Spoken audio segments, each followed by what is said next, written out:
Here we are, 2018 Yamaha Kodiak 450 oil change.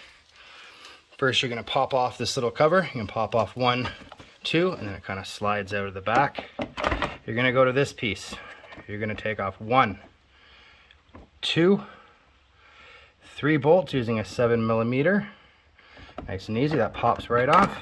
Inside, there is your oil filter.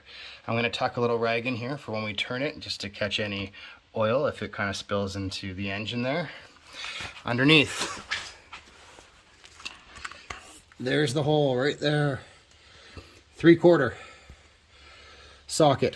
Take that out, put a little pan underneath, drain it out, wait till it's completely gone. You want to do this with a warm engine, and that's it. Pop in the new oil filter, fill it up right there. You might want to look it up.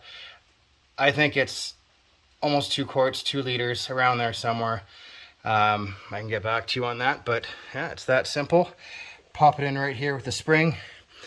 Not gonna lie, the first time I ever did this, the filter, first oil change on this thing, was next to impossible to get off. I ended up cutting the actual filter, putting a screwdriver through the holes in the filter and getting off that way, but nonetheless, it's a very simple procedure.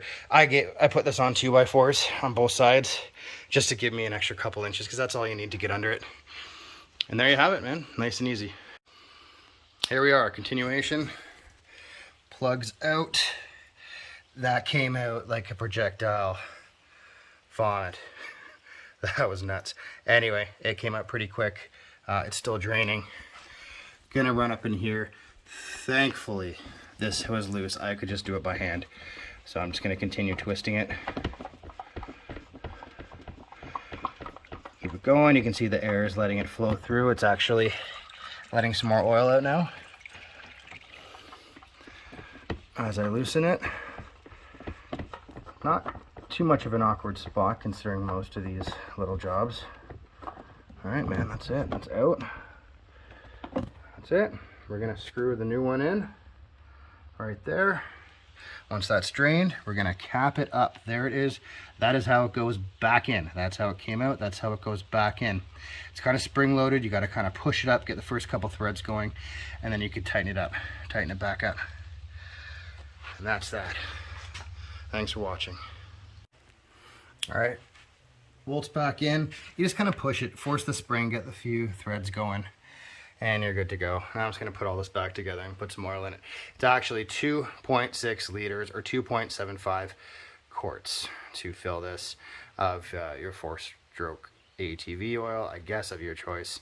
I use 10W40. I think that's the most common. Works well. I basically use this thing for ice fishing in the winter, and I ride it around a bit in the summer, but I change the oil about every 20 hours. I'm not too picky on how long it's in there. Like, that oil was pretty clean, and it's been another 20 hours. So the more you change the oil, the better it's going to be. One other thing I just want to add. I just put this on 2x4s on each side. It gives you that extra 2 inches, which makes this job so much easier.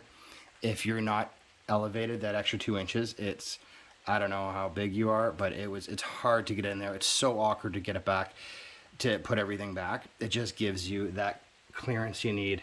You can just put something under each tire. I happen to have these lying around. It's just a little tip to get this done so much quicker.